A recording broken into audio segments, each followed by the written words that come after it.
Aujourd'hui, vous l'avez vu dans l'intro, on est de nouveau dans un lieu abandonné mais assez particulier. Je suis avec deux personnes, on va se présenter déjà Cody. Cody, ouais. Je fais de l'urbex depuis 3 ans, je fais des vidéos, je fais des photos aussi. Et DK, je fais de l'urbex à travers l'Europe et j'essaye de vous montrer en vidéo ce qu'on peut découvrir dans ces lieux incroyables. Cody et DK, retenez bien ces deux noms-là, c'est la nouvelle génération, c'est un peu, tu sais comment on dit ça, la relève, voilà, ça vous la relève. Ça va être très compliqué cette vidéo parce qu'on est 4 en tout, avec des caméras et chaque personne a une chaîne YouTube. Margot, en fait, non, elle fait, ouais, sauf toi, elle fait les images de coupe pour cette vidéo. Et aujourd'hui, on se retrouve dans un lieu énorme, super grand, que tu as nommé le château mystère. Déjà parce que vous verrez pas l'extérieur, donc on sait pas du tout à quoi il ressemble. Et parce qu'il y a des pièces absolument partout, des pièces cachées partout. C'est parti pour une exploration qui risque d'être assez énorme. Je vous suis. Allez, c'est parti.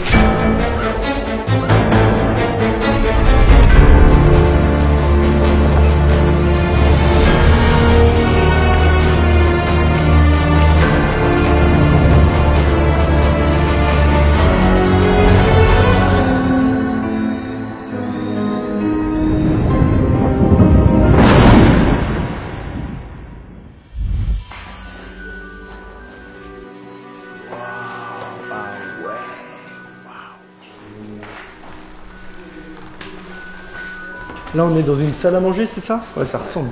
Bah, je pense.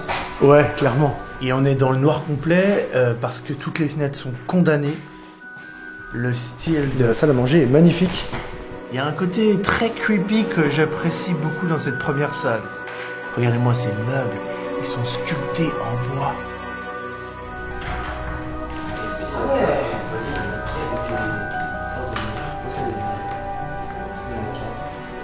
Le lieu est complètement ouf. On a fait à peine 3 pièces. C'est incroyable. Je sais pas si vous voyez derrière moi l'ambiance avec un piano, un petit bureau, avec vraiment même des habits d'époque. Il y a des photos historiques.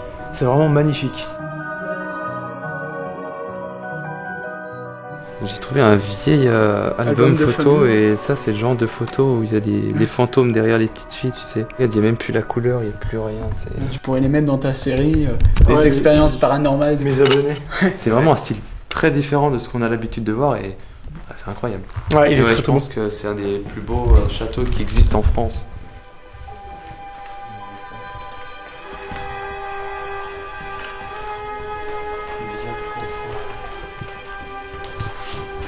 Ça pourrait être américain en même temps.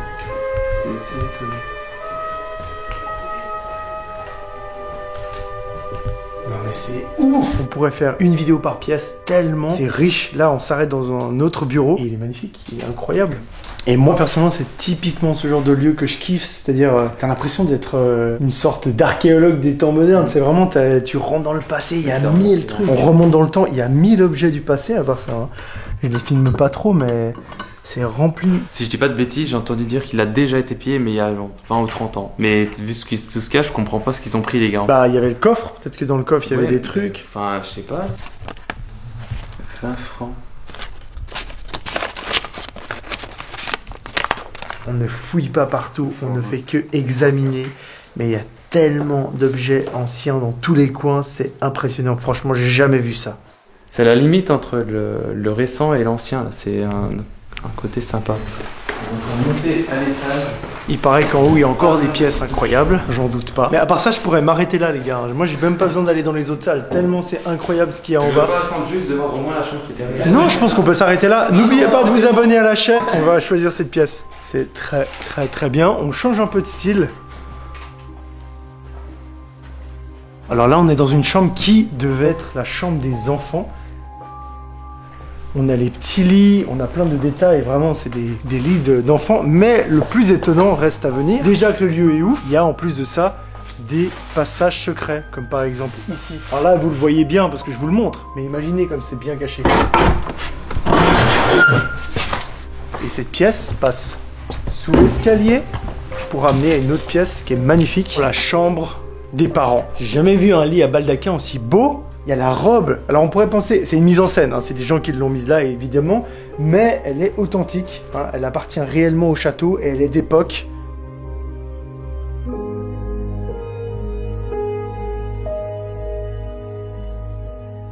On a encore une fois toute une série de petits détails qui sont restés là, comme par exemple ce gant, des photos d'époque.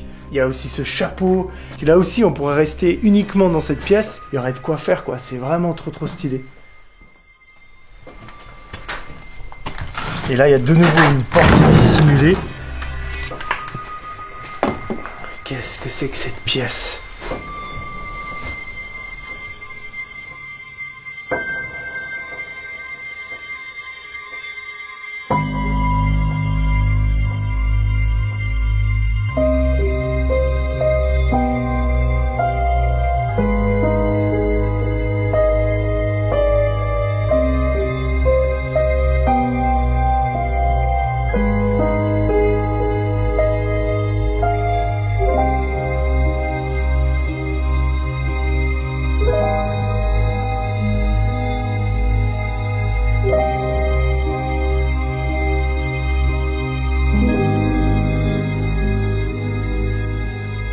Pourquoi ce lieu est délaissé? C'est le genre de question qu'on se pose directement en voyant tout ça. En réalité, il n'est certainement pas abandonné, il appartient forcément à quelqu'un. Maintenant, savoir la raison exacte de pourquoi il est laissé dans cet état, c'est une autre histoire. Après, on sait qu'un bien immobilier n'est pas facile à gérer, et encore moins quand il s'agit d'un château. Ça peut être pour plusieurs raisons, c'est le genre de lieu qui demande beaucoup d'argent pour tout ce qui est entretien et rénovation. Il peut y avoir aussi des problèmes de famille, de succession, d'héritage. Chaque endroit a ses propres secrets et son histoire. Qu'est-ce que... Je suis dans le noir total, j'ai plus de camelade. Regarde cette pièce. Ouais, regarde, t'es prêt? Non, t'es pas prêt en vrai, je pense.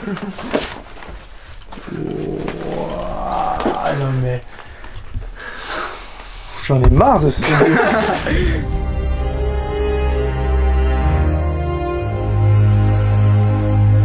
t'as un vieil antiquaire qui vient là, laisse c'est tomber.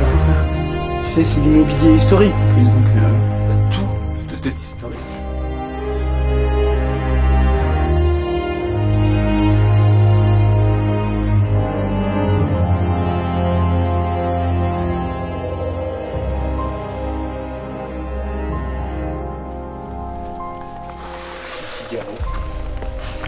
Churchill de Gaulle.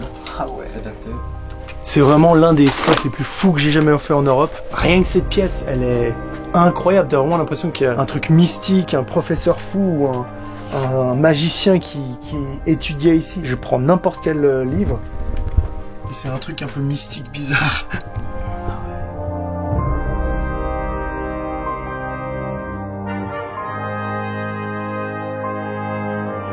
Ça fait facile 30 minutes que je suis dans cette pièce, alors qu'elle est toute petite. Il y a tellement d'éléments, on dirait qu'il y a tellement de grimoires, il y a des choses incroyables. C'est très très riche en objets, il y a vraiment beaucoup de choses autour de moi.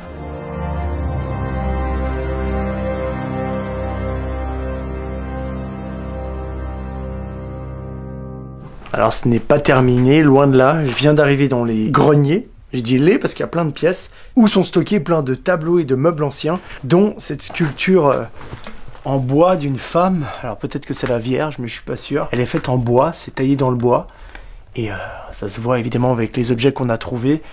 C'est un objet ultra ancien. Il y a aussi une peinture du Christ, plusieurs représentations. Il y a plein de petits objets d'antiquité, mais c'est vraiment ouf quoi.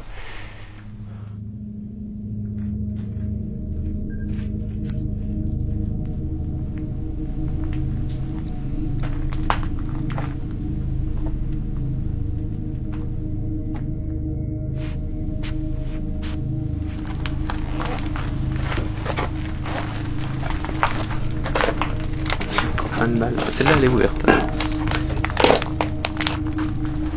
il y a une grosse araignée.